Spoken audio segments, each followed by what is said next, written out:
శాంతి. ETV live ఆధ్యాత్మిక channel మానస కార్యక్రమం ప్రేక్షకులందరికీ స్వాగతం, సుస్వాగతం. చూడండి, మనలో కొంతమంది శాంతారామన్ పేరు పెట్టుకుంటారు, కానీ వారి జీవితంలో శాంతి ఉండదు, రాముడి లాంటి లక్షణాలు ఉండవు. కొందరు పేర్లు మృత్యుంజయని పెట్టుకుంటారు, దాని అర్థం వాళ్ళు మరణించరని కాదు కదా.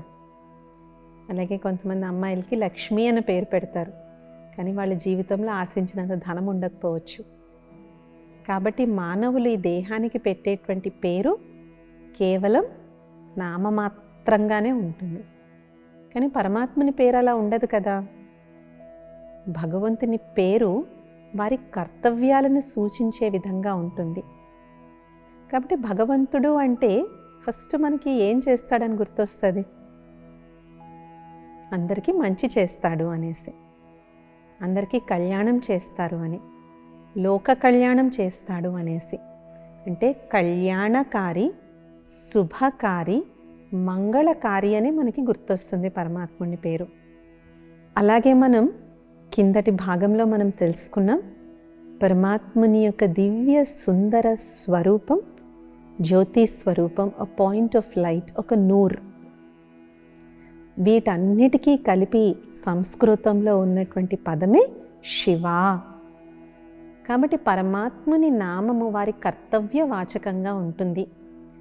శివుడు అంటే సంస్కృతంలో బీజము. అందుకే ఒకప్పుడు సున్నా అని అనేవారు కాదు, శివం అనేవారు.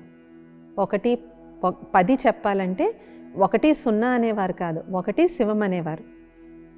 ఇప్పుడైతే ఆచారం పోయింది. సో శివం అంటే బిందువు, పాయింట్, ఆది అంతము లేనటువంటిది. పాయింట్కు ఉన్నటువంటి ఒకే ఒక విలక్షణమైనటువంటి గుణం ఏంటి, దానికి ఆది ఉండదు, అంతము ఉండదు. సో పరమాత్ముడు అనేటువంటి వాడు పాయింట్ ఆఫ్ లైట్, ఆయనకి ఆది అంతం లేదే, బీజస్వరూపుడు, బిందువు, కళ్యాణకారి, శుభకారి. ఎల్లవేళలా ఇలాగుంటారు కాబట్టి వారి పేరు సదాశివ. కానీ వారి యొక్క అనేక కర్తవ్యాలకి మనం అనేక పేర్లు మనం పెట్టాం. విశ్వనాథుడు, మొత్తం విశ్వానికి, బ్రహ్మాండానికే వారు నాథుడు కాబట్టి కాశీలో విశ్వనాథుడు కింద చెప్పడం జరిగింది. వైద్యనాథుడు, వైద్యనాథుడు అంటే దేనికి వైద్యం చేస్తాడు, శరీరానికి కాదు కదా, ఆత్మకి. మనం తెలుసుకున్నాము పరమాత్మకి ఆత్మకి అవినాభావ సంబంధం ఉంది అని చెప్పేసి. కాబట్టి ఆత్మలో ఉన్నటువంటి పంచ వికారాలు అనేటువంటి రోగాలను అంటారు కదా, నీ రోగమా దేవుడే కుదర్చాలే అంటారు. ఏమైనా తెక్క బిహేవియర్ ఉన్నట్లు అహంకారంతో బాగా ఇదైపోతుంటే ఏమంటారు, ఆ దేవుడే నీ తెక్క కుదురుస్తాడు అంటారు.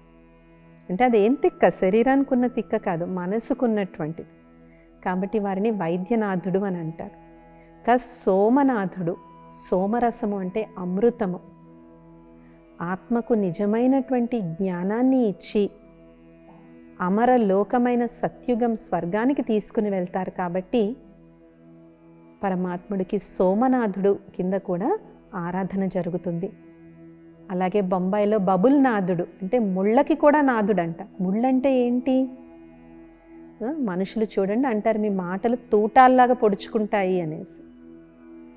సో ముళ్ళలాంటి ప్రవర్తన ఉన్న మానవ ఆత్మలకి కూడా ఆయన సుందరమైన గులాబీ పుష్పంగా చేస్తాడు. కాబట్టి అలాంటి ముళ్ళలాంటి మానవులకు కూడా ఆయన నాథుడు. కాబట్టి వారిని బబుల్ నాథ్ కింద కూడా ఆరాధన జరుగుతుంది. అలాగే వారిని మహామృత్యుంజయ మంత్రం చదివి మృత్యుంజయుడుగా కూడా మనం ఆరాధిస్తాం. అంటే మృత్యుంజయము అంటే మరణం లేదని కాదు. ఏమంటాం మహామృత్యుంజయ మంత్రంలో, ఓం త్రయంబకం యజామహే సుగంధిం పుష్టివర్ధనం ఉర్వారుకమివ బంధనాత్ మృత్యోర్మోక్షీయమామృతాత్. ఓ ఈశ్వరుడా, ఏ విధంగా అయితే బాగా పండిపోయినటువంటి పండు చాలా సునాయసంగా తీగను వదిలేస్తుందో, అంతే సునాయసంగా నా ప్రాణాలు ఈ తనువుని వదిలి వెళ్ళిపోవాలి అని ఆ సుందరమైన మంత్రం యొక్క అర్థం. అంటే నేను ఆత్మను, ఈ దేహాన్ని ఏ విధమైన కష్టమో లేకుండా చాలా సులువుగా వదిలి వెళ్ళిపోవాలి అని. ఎప్పుడు వదిలి వెళ్ళిపోతాం అలాగా? కొంతమంది చూడండి, చావు రానే రాదు, పీక్కుని ఉంటారు. వాళ్ళు ఏం కోరుకుంటారు? భగవంతుడా నన్ను ఎప్పుడు తీసుకెళ్తావని కోరుకుంటారు.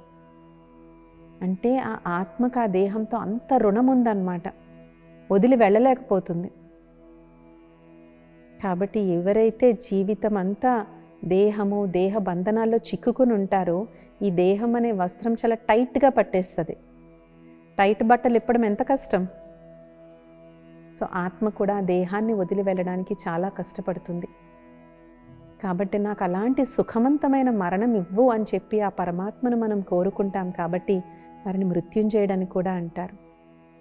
అలాగే కశ్మీర్లో అమరనాథుడి కింద కూడా మంచులింగం, అక్కడ ఒక పర్టికులర్ పీరియడ్లో అక్కడ మంచుతో తయారైన శివలింగ ఆకృతి ఉద్భవిస్తుంది. ఆ శివలింగాన్ని చూడడానికి ఎంతోమంది ప్రాణాలకు తెగించి మరీ అమర్నాథ్ యాత్రను చేస్తూ ఉంటారు. కాబట్టి పరమాత్ముణ్ణి వారి కర్తవ్యాల అనుసారంగా మనము ఆరాధిస్తూ ఉంటాం. అలాగే అల్లా అని అంటే ద గ్రేటెస్ట్, అంటే హైయెస్ట్లో హై. అలాగే భగవంతుని గాడ్ అంటాం. గాడ్ అంటే జనరేటర్, ఆపరేటర్, డిస్ట్రాయర్. భగవంతుడు రచయిత, ఈ సృష్టిని రచించినటువంటి వారు, ఈ సృష్టిని పరిపాలిస్తున్నటువంటి వారు, కలియుగి ప్రపంచాన్ని వినాశనం చేసి సత్యుగి దైవీ ప్రపంచాన్ని తీసుకొచ్చేవారు కూడా గాడ్. కాబట్టి జనరేటర్, ఆపరేటర్, డిస్ట్రక్టర్ అని గాడ్ అని కూడా పెడతాం. యెహోవా అంటే ప్రకాశం అని కూడా పెడతాం. సో ఏ విధంగా చూసుకున్నా కూడా పరమాత్మ యొక్క కర్తవ్యాల అనుసారంగానే పరమాత్ముని యొక్క నామం అనేటువంటిది పెట్టడం జరిగింది. కాబట్టి ఇక్కడ మనం తెలుసుకుంటున్నాము పరమాత్ముని వాస్తవ పరిచయం. వారు నిరాకారుడు, అంటే దేహం అనేటువంటి ఆకారము, దేహం యొక్క రూపం లేనటువంటి వారు. వారు జ్యోతిర్బిందు స్వరూపుడు. వారి నామము సదాశివ. కాబట్టి సర్వధర్మ మాన్యుడు అనే విషయాన్ని మనం పరమాత్మ యొక్క నామ రూపాల విషయంలో మనం క్లియర్గా తెలుసుకున్నాం. తర్వాత పరమాత్ముడు అంటే సర్వజ్ఞుడు, అంటే సర్వం తెలిసినవాడు. అందుకనే కదా ఎవరికన్నా ఏమైనా తెలియకపోతే ఏమంటారు, పైవాడికే తెలియాలండి అనేసి, ఇంకా దేవుడికే తెలియాలి అండి అనేసి అంటారు. అండ్ కొంతమంది బాగా యక్ష ప్రశ్నలు వేస్తుంటే ఏమంటారు, నీకు సమాధానం చెప్పాలంటే దేవుడే దిగి రావాలి అని అంటారు. అంటే తెలుసో తెలియకో పరమాత్ముడు అంటే సర్వజ్ఞుడు అనేటువంటి భావన ఉంది. సర్వజ్ఞుడు అంటే ఏం తెలుసు, ఏ జ్ఞానం తెలుసు పరమాత్ముడికి? 3 కాలాల యొక్క జ్ఞానము. అందుకే పరమాత్ముడిని త్రికాలదర్శి అని అంటారు. భూత, భవిష్యత్, వర్తమాన సమయాల యొక్క జ్ఞానం పరమాత్ముడికి తెలుసు. ఈ సృష్టి యొక్క ఆది రహస్యం తెలుసు, ఈ సృష్టి యొక్క వర్తమాన రహస్యము తెలుసు, ఈ సృష్టి యొక్క భవిష్యత్తు రహస్యం కూడా తెలుసు. ఇలా 3 కాలాల జ్ఞానం ఉంది కాబట్టి పరమాత్ముడిని త్రికాలదర్శి అని అంటారు. దానికి గుర్తుగానే మనం శివలింగం మీద 3 అడ్డగీతలు పెడతాం. శివభక్తులందరూ కూడా నుదుటి మీద 3 అడ్డగీతలు పెట్టుకుంటారు. సృష్టి యొక్క రచన, దాని పాలన, దాని యొక్క వినాశనము, ఈ 3 యొక్క జ్ఞానము ఉన్న బట్టి పరమాత్ముని త్రికాలదర్శి అంటారు. జ్ఞానముని మనము దృష్టితో పోలుస్తాం, కంటితో పోలుస్తాం. కాబట్టి వారిని త్రినేత్రి అని కూడా అంటారు. అంటే 3 కాలాలని చూడగలిగినటువంటి వారు. అందుకే శివలింగం మధ్యలో ఏం పెడతాం మనం, ఒక కన్నుని చూపెడతాం. అంటే వారు 3 కాలాలని చూస్తున్నారు. 3 అడ్డరేఖలు 3 కాలాలకి గుర్తయితే మధ్యలో ఉన్నటువంటి కన్ను ఆ చూడడానికి గుర్తు, అంటే దివ్య నేత్రానికి గుర్తు. అందుకే పరమాత్మను మనం త్రినేత్రి అని కూడా మనం అంటూ ఉంటాం. మరి పరమాత్ముడు ఈ స్థాపన, పాలన, వినాశనం అనే దివ్య కర్తవ్యాలను ఏ విధంగా చేస్తున్నారు? బ్రహ్మ ద్వారా స్థాపన, విష్ణువు ద్వారా పాలన, శంకరుని ద్వారా వినాశనము. బ్రహ్మ, విష్ణు, శంకరులు అనేటువంటి త్రిమూర్తుల ద్వారా పరమాత్మ ఈ స్థాపన, పాలన, వినాశనం అనేటువంటి దివ్య కర్తవ్యాలను చేస్తూ ఉన్నారు. అందుకే వారిని త్రిమూర్తి అని అంటారు. మనం బ్రహ్మదేవతాయ నమః, విష్ణు దేవతాయ నమః, శంకర దేవతాయ నమః అని, శివ పరమాత్మాయ నమః అని అంటాం. శివ పరమాత్ముడు ఈ త్రిమూర్తులకు కూడా రచయిత. బ్రహ్మను మనం ఎప్పుడూ వృద్ధుడి కింద ఎందుకు చూపిస్తాం?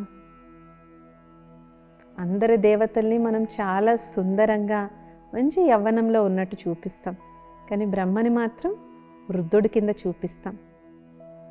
అలాగే బ్రహ్మ ఎప్పుడూ శ్వేత వస్త్రాలు ధరించినట్టే చూపెడతాం. బ్రహ్మ చేతిలో శాస్త్రాలను చూపెడతాం.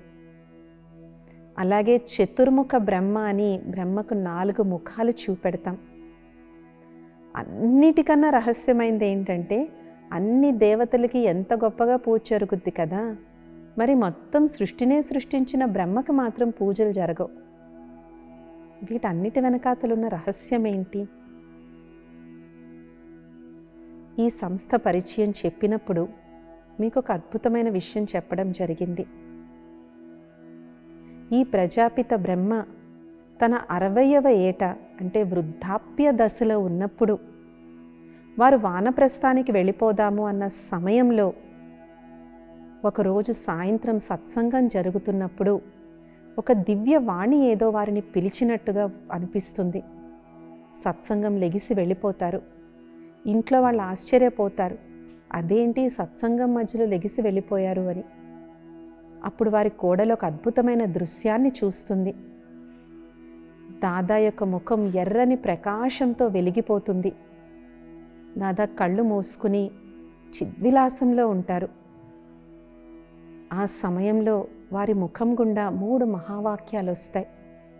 జ్ఞానానంద స్వరూపం శివోహం శివోహం, ప్రకాశస్వరూపం శివోహం శివోహం, నిజానంద స్వరూపం శివోహం శివోహం. నిజమైన జ్ఞానస్వరూపుణ్ణి నేనే శివుణ్ణి, నిజమైన ఆనంద స్వరూపుణ్ణి నేనే శివుణ్ణి, నిజమైన ప్రకాశ స్వరూపం నేనే శివుణ్ణి అని. ఈ 3 మహావాక్యాలు విన్న తర్వాత ఆ దాదా అలాగ చాలాసేపు మౌనంలో ఉండిపోతారు. తర్వాత కళ్ళు తెరిచి, దాదా మీరు ఈ 3 మహావాక్యాలు అన్నారు, మీకు తెలుసా అని అడుగుతారు. నాకు తెలీదు, ఏదో శక్తి నాలో ఆవహించి నాతో ఈ 3 మహావాక్యాలు చెప్పించిందని. అప్పటి నుంచి రోజు వారిలో పరమాత్మ యొక్క దివ్య అవతరణ జరిగి ఈ ఆత్మజ్ఞానం పరమాత్మ జ్ఞానం వారి ముఖారవిందం గుండా వినిపించడం జరిగింది. అప్పుడు వారు వృద్ధాప్య దశలో ఉన్నారు. దాదా ఎప్పుడు అనేవారు, నాది జ్ఞానం కాదు, ఏదో శక్తి నాతో ఈ జ్ఞానం చెప్పిస్తుందని. మనమందరికీ గీత యొక్క ఈ ఫేమస్ శ్లోకం తెలుసు, యదా యదా హి ధర్మస్య గ్లానిర్భవతి భారతః. ఎప్పుడైతే అధర్మం పరాకాష్ఠకు చేరుకుంటుందో అప్పుడు నేను ఈ భారతావనిలో అవతరిస్తాను. కానీ నేను అవతరించింది చాలా కొద్దిమంది, కోట్లల్లో కొద్దిమంది, ఆ కొద్దిమందిలో కూడా కొద్దిమందే నన్ను గుర్తిస్తారు. నేను ఒక సాధారణ వృద్ధ మానవ తనువులోకి వస్తాను, నన్ను ఈ కంటితో ఎవరూ చూడలేరు. ఇలాగ అనేక రహస్యాలు మనకి శ్రీమద్ భగవద్గీతలో ఉన్నాయి, కానీ వాటి గురించి మనకి తెలియదు. ఈ బ్రహ్మ యొక్క వృద్ధాప్య దశలో పరమాత్ముని యొక్క అవతరణ వారిలో జరుగుతుంది. కాబట్టే బ్రహ్మను మనం ఒక వృద్ధుడి కింద చూపెడతాం. అలాగే మరి బ్రహ్మకు 4 ముఖాలు ఎందుకు చూపెట్టారు? బ్రహ్మ యొక్క 4 ముఖాలు 4 యుగాలకు గుర్తు. సత్య, త్రేత, ద్వాపర, కలియుగాల యొక్క గుర్తు. మరి బ్రహ్మ చేతిలో శాస్త్రాలు వేదాలు ఎందుకు చూపెట్టారు? ఎందుకంటే పరమాత్ముడు సర్వ వేదాలు సర్వ శాస్త్రాల యొక్క రహస్యాన్ని ఇప్పుడు ఈ బ్రహ్మ ముఖం గుండా తెలియచేస్తున్నారు. కాబట్టి పరమాత్ముడు ఈ కలియుగి ప్రపంచం తర్వాత రానున్నటువంటి నూతన సత్యుగి దైవీ ప్రపంచాన్ని బ్రహ్మ, అందుకే అంటారు కదా, బ్రహ్మ నోటి ద్వారా జ్ఞానం వచ్చింది. బ్రహ్మ నోటితో వేదాంగాలు చెప్తుంటే విఘ్నేశ్వరుడు రచించాడు అని చెప్తారు. పరమాత్ముని యొక్క దివ్య జ్ఞానం ఈ బ్రహ్మ నోటి ద్వారా వచ్చింది. కాబట్టే ఈ సంస్థకు బ్రహ్మకుమార్ బ్రహ్మకుమారీలు అని పేరు పెట్టడం జరిగింది. కాబట్టి పరమాత్ముడు స్థాపిస్తున్నటువంటిది ఈ పాడుబడిపోయిన కలియుగాన్ని కాదు, నూతన సత్యుగి దైవీ ప్రపంచాన్ని. తర్వాత శ్రీ మహావిష్ణువు ఆధారంగా ఆ నూతన దైవీ ప్రపంచం యొక్క స్థాపన ఏదైతే బ్రహ్మ ద్వారా జరిగిందో విష్ణువు ద్వారా దాని యొక్క పాలన జరుగుతుంది. విష్ణువుకి 4 భుజాలు చూపెడతారు. విష్ణువు అంటే శ్రీమన్నారాయణుడు శ్రీలక్ష్మి యొక్క మిళత స్వరూపం, పవిత్రమైన ప్రవృత్తి మార్గానికి గుర్తు. అలాగే విష్ణుమూర్తి చేతిలో 4 అలంకారాలు కూడా చూపెడతారు. గద, చక్రం, శంఖం, కమలం. గద అనేటువంటిది జ్ఞానానికి గుర్తు, ఈశ్వరీయ జ్ఞానానికి గుర్తు గద. చక్రము అనేటువంటిది జ్ఞానానికి గుర్తు అంటారు కదా. శ్రీకృష్ణుడు స్వదర్శన చక్రంతో ఎవరి తలను ఖండించారని చెప్తారు? రాక్షసుల తలను ఖండించారు అని. ఏ వ్యక్తి అయితే ఈశ్వరీయ జ్ఞానాన్ని, ఆత్మజ్ఞానాన్ని, పరమాత్మ జ్ఞానాన్ని, కాల జ్ఞానాన్ని పొందుతాడో ఆ వ్యక్తి తనలో ఉన్నటువంటి వికారాల యొక్క తలలను ఖండిస్తాడు. కాబట్టే స్వదర్శన చక్రంతో రాక్షసుల తలలను ఖండించారని చెప్పారు. గద అనేటువంటిది చాలా శక్తివంతంగా, దుర్యోధనుడు కూడా గదతోనే మరణించాడు అని చెప్తారు. అది యోగానికి గుర్తు, రాజయోగానికి గుర్తు. ఎవరైతే యోగిలాగా ఉంటారో వారు గదతో ఏ విధంగా అయితే మనం విజయాన్ని సాధించచ్చో వారు యోగంతో కర్మేంద్రియాలపై విజయాన్ని సాధిస్తారు. కమల పుష్పం యొక్క గుర్తేంటి? కమల పుష్పం బురదలో ఉంటూ కూడా దాని స్వచ్ఛంగా అది ఉంటుంది. అలాగే ఈ బురదలాంటి కలియుగి ప్రపంచంలో ఉంటూ కూడా ఈశ్వరీయ జ్ఞాన యోగాల ఆధారంగా కమల పుష్పం లాంటి సంపూర్ణమైన పవిత్ర జీవితాన్ని గడపడం. 4వది సేవ, దాని గుర్తే శంఖము. ఈ ఈశ్వరీయ జ్ఞానాన్ని నలువైపులా తెలియచేయడం, శంఖాన్ని పూరించడం వంటిది. కాబట్టి జ్ఞానము, యోగము, ధారణ, సేవ అనేటువంటి ఈ 4 ఈశ్వరీయ విషయాలకు గుర్తుగానే చక్రం, గద, కమలం, శంఖం శ్రీ మహావిష్ణువుకి చూపెట్టడం జరిగింది. ఏ నరనారీలైతే ఈ యొక్క ఈశ్వరీయ జ్ఞానాన్ని, రాజయోగ సాధన, పవిత్రమైన కమలపుష్ప సమానమైన జీవితాన్ని జీవిస్తూ ఈశ్వరీయ జ్ఞానాన్ని నలువైపులా వినిపిస్తూ అలౌకిక రూపంలో ఈ 4 అలంకారాలను ధరిస్తారో అలాంటి నారి శ్రీ లక్ష్మి కింద, నరుడు నారాయణుడు కింద, మానవుడు దేవత కింద తయారవుతారు. దానికి గుర్తుగానే లక్ష్మీనారాయణుల యొక్క మిళిత స్వరూపంగా శ్రీ మహావిష్ణువుని చూపెట్టడం జరిగింది. ఇంకా 3వది శంకరుడు. శంకరుడు అంటే ఏంటంటారు? 3వ కన్ను తెరిస్తే మొత్తం ప్రపంచమే వినాశనమైంది అని చెప్పి పరమాత్మ ఇచ్చేటువంటి జ్ఞానం అనే దివ్య నేత్రం, జ్ఞానం అనేటువంటి ఈ 3వ నేత్రం ఎప్పుడైతే తెరుచుకుంటుందో అప్పుడు మనలో ఉన్నటువంటి వికారాలు, కామ, క్రోధ, లోభ, మోహ, అహంకారాలు అనేటువంటి వికారాలు పటాపంచలైపోతాయి. అందుకే శంకరుడు 3వనే తెరిస్తే మొత్తం ప్రపంచమే విధ్వంసం అయిపోయింది అని. మనలోనే ఒక వికారీ ప్రపంచం ఉంది, అది ఈ జ్ఞాన నేత్రం తెరుచుకున్నప్పుడు విధ్వంసం అవుతుంది. ఇంకొకటి శంకరుణ్ణి వివస్త్రంగా చూపెడతారు. అందరి దేవతలకు మంచి అలంకారాలు ఇస్తారు, కానీ శంకరుడికి వివస్త్రంగా ఎందుకు చూపెడతారు? అక్కడ వస్త్రము అంటే దేహానికి గుర్తు. నేను ఆత్మను, ఈ దేహాన్ని కాదు అనే దేహ భ్రాంతికి దూరమైనటువంటి మహా తపస్వి కాబట్టి శంకరుడికి ఆ విధంగా కేవలం ఒక పులితోలును కప్పుకున్నట్టుగా చూపెడతారు. ఇంకా శంకరుడు ఎక్కడ తిరిగినట్టు చూపెడతారు? దేవతలందరూ, శ్రీ మహావిష్ణువు చక్కగా వైకుంఠంలో ఉంటాడు, బ్రహ్మ కూడా చక్కగా మబ్బుల్లో ఉన్నట్టు చూపెడతారు. కానీ శంకరుడిని ఎక్కడ చూపిస్తారు? శ్మశానాల్లో తిరుగుతున్నట్టు చూపిస్తారు. అంటే శ్మశానం లాంటి ఈ ప్రపంచంలో దేహ భ్రాంతికి దూరంగా జ్ఞాన నేత్రాన్ని తెలుసుకుని తనలో ఉన్నటువంటి వికారాలను మహా తపస్సుతో విధ్వంసం చేసేదానికి గుర్తే శంకరుడు. దీని వెనకాతలు ఎంత అర్థం ఉంది. అందుకే శంకరుడు కూడా ఎప్పుడు కూడా శివుణ్ణి ఆరాధిస్తున్నట్టుగానే చూపిస్తారు. మనం ఏ శివాలయాలకు వెళ్ళినా అక్కడ శివలింగమే మనకి దర్శనమిస్తూ ఉంటుంది. మనం చూస్తాం కదా, శంకరుడు పార్వతి ఉన్నప్పుడు ముందు ఎదురుగుండా ఏముంటుంది? వాళ్ళ ఎదురుగుండా శివలింగం ఉంటుంది. సో ఆ శంకరుడు కూడా ఆ పరమశివుణ్ణి, శివుణ్ణి ఆరాధించినట్టుగా చూపిస్తారు. అలాగే శంకరుడు ఎక్కడ నివసిస్తున్నట్టు చూపిస్తారు? కైలాసం. కైలాసం యొక్క ఆకారం ఎలా ఉంటుంది? శివలింగ ఆకారంలో ఉంటుంది. కైలాసము ఈ భూమిలో అన్నిటికన్నా అతిపెద్ద శివలింగం కాబట్టి అక్కడ శంకరుడు నివసిస్తున్నాడు అని చెప్తారు. కాబట్టి ఈ విధంగా త్రిమూర్తుల ఆధారంతో పరమాత్ముడు సృష్టి రచన, పాలన, వినాశనం చేస్తారు. సో పరమాత్ముడు ఈ త్రిమూర్తుల ఆధారంగా ఈ సృష్టి పరివర్తన చేస్తారు కాబట్టి వారిని త్రిమూర్తి కూడా అని అనడం జరుగుతుంది. కాబట్టి ఈ విధంగా పరమాత్ముడు 3 కాలాల యొక్క జ్ఞానాన్ని, ఆత్మ జ్ఞానాన్ని, సృష్టి యొక్క ఆది మధ్య అంతరహస్యాల యొక్క జ్ఞానాన్ని మనకి కేవలం పరమాత్మ తప్ప ఎవ్వరూ ఇవ్వలేరు. కాబట్టి వారు సర్వజ్ఞులు. మనం సర్వధర్మమాన్యుడు చూసాము, సర్వజ్ఞుడు చూసాం. మూడోది పరమాత్ముడు అంటే సర్వశక్తివంతుడు అవ్వాలి. భగవంతుని మించిన శక్తి ఎవరిలోనూ లేదు అంటారు. అందుకే పరమాత్ముని యొక్క డిస్క్రిప్షన్ మనం చూస్తే పరమాత్ముడిని ఏమంటారు? సాగరుడు అని అంటారు. సాగరం అనేటువంటిది అనంతమైనటువంటిది. సాగరం ఎండిపోవడం అంటూ ఉండదు, ఇంకా ఉప్పొంగుతుంది. అందుకే మా శారద ఏమన్నారు?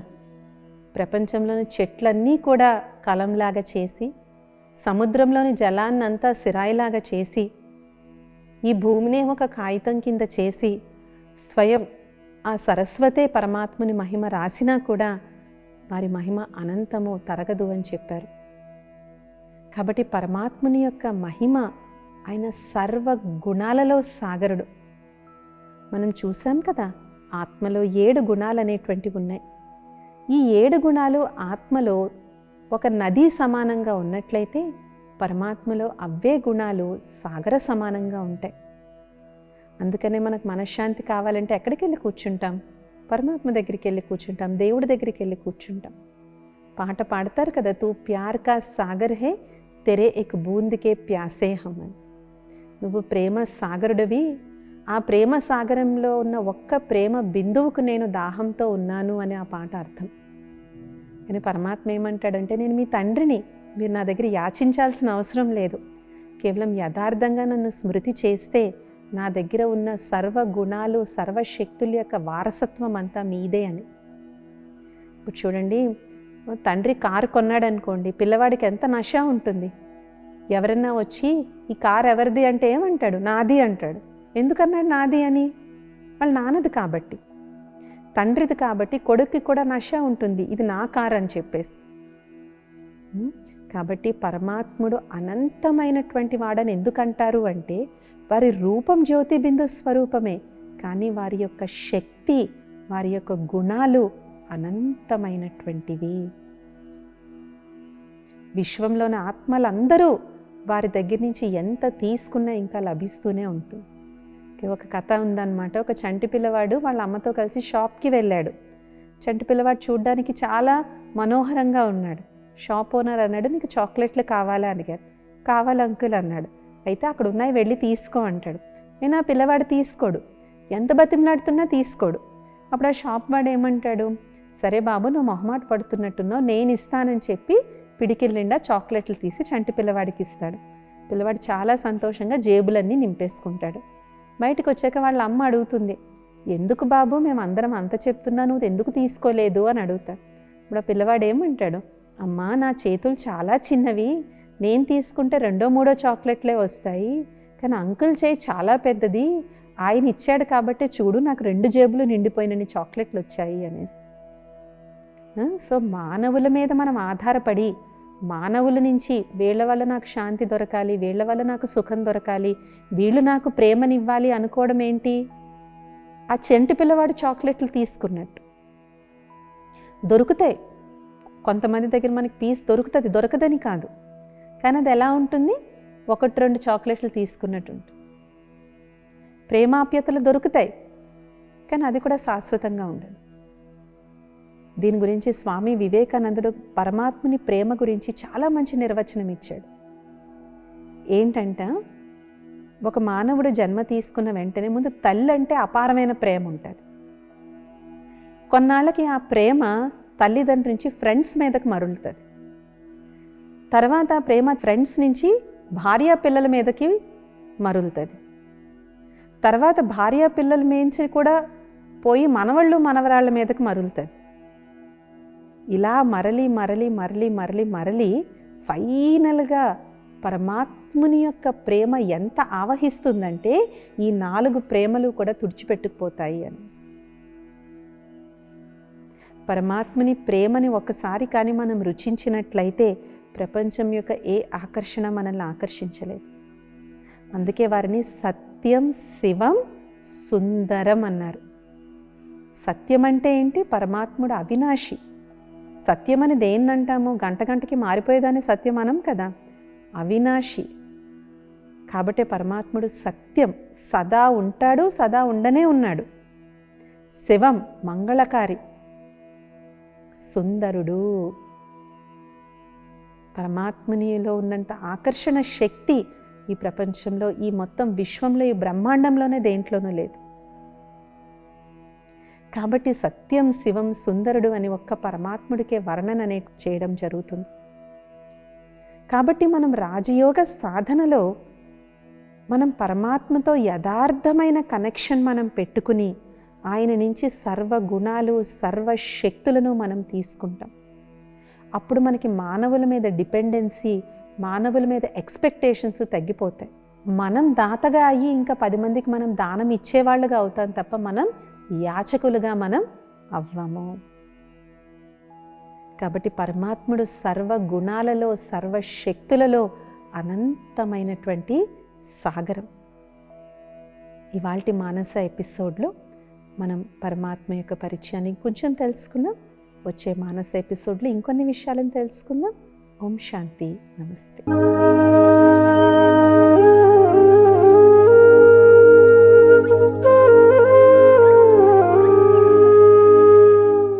ఈ కార్యక్రమాన్ని తిరిగి చూడాలనుకుంటే www.youtube.com/@ETV Life Spiritual లో చూడవచ్చు.